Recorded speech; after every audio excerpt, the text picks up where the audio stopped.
अस्सलाम वालेकुम viewers, I am Hakeem calligraphy. Welcome to my channel. अगर आपको हमारी वीडियोस पसंद आ रही हैं तो इन्हें लाइक और सब्सक्राइब जरूर करें। शुक्रिया। अस्सलाम वालेकुम व्यूअर्स, मैं हकीम तैयब रफ़ीक आज आपके साथ एक नई वीडियो के साथ।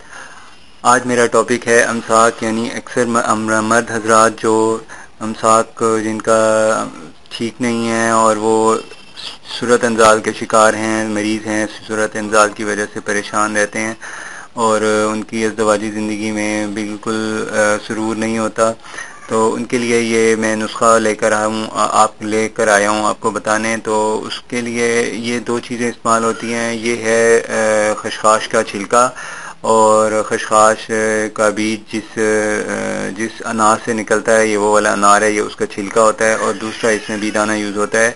बीदाने का जो मिक़दार इस्तेमाल है वो मैं आपको अभी बताता हूँ, इन दोनों की तरीका इस्तेमाल भी बताता हूँ। तो सबसे पहले इसमें जो हमने बीज यूज़ करना है ये बीदाने का, इसकी मिक़दार इस्तेमाल कम अज़ कम आप आधी चम्मच एक दिन में 2 से 3 बार कर सकते हैं। इससे मर्दाना ताकत में इजाफ़ा होता है और अगर इसको ख़वातीन इस्तेमाल करें तो उनके अंदरूनी अज़ा ताकतवर होते हैं और रहम के ढीलेपन को फ़ायदा होता है और तबीयत उनकी हशाश पशाश और चुस्त और ताकतवर रहती है और सुस्ती कमज़ोरी वगैरह नहीं हो पाती। तो इसमें दूसरा जूस जो इस्तेमाल होता है खशखाश का छिलका है। इसका तरीका इस्तेमाल कुछ इस तरह होता है कि इसको अच्छी तरह तिनकों से साफ़ करने के बाद आप इसमें आप थोड़ी सी मिक़दार चीनी की शामिल करें और इसको अच्छी तरह पीस लें। पीसने के बाद आप इसको लड्डू की शक्ल में टुकड़ियाँ गोल गोल सी बना लें। उसके बाद आपने जब इसको इस्तेमाल करना होता है तो उसका तरीका ये होता है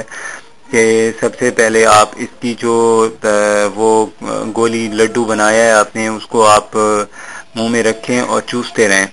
तो इसको जब आधा घंटा मुंह में रख लें, चूसने के बाद आप मुंह में ही इसको रहने दें और आप फिर मुबाशरत करें तो आपका अमसाक कायम होगा और आपको सूरत अंजाल की शिकायत से निजात मिलेगी। नाज़रीन, ये इस्तेमाल करने से असर फौरी होता है, तो ये फौरी असर वाली बहुत अच्छी दवा है और इसका कोई साइड इफ़ेक्ट भी नहीं है और ये महफूज है। इसको इस्तेमाल करने के बाद आप जब मुबाशरत कर लें तो उसके बाद आप दांत साफ़ कर लें, कुल्ली कर दें, इसको फेंक दें। तो इसको खाना नहीं होता, सिर्फ इसको चूस के ही इसका असर मिल जाता है। तो खा लिया जाए तो इससे कोई यानी मसला नहीं होता, खाया जा सकता है क्योंकि ये खशखाश का खोल है, यानी छिलका है। जिस तरह अनार का छिलका भी खाने में यूज़ होता है तो ये भी खाने में यूज़ होता है, लेकिन हमने जो फ़ायदा लेना है वो सिर्फ चूसने से ही हमें मिल जाता है।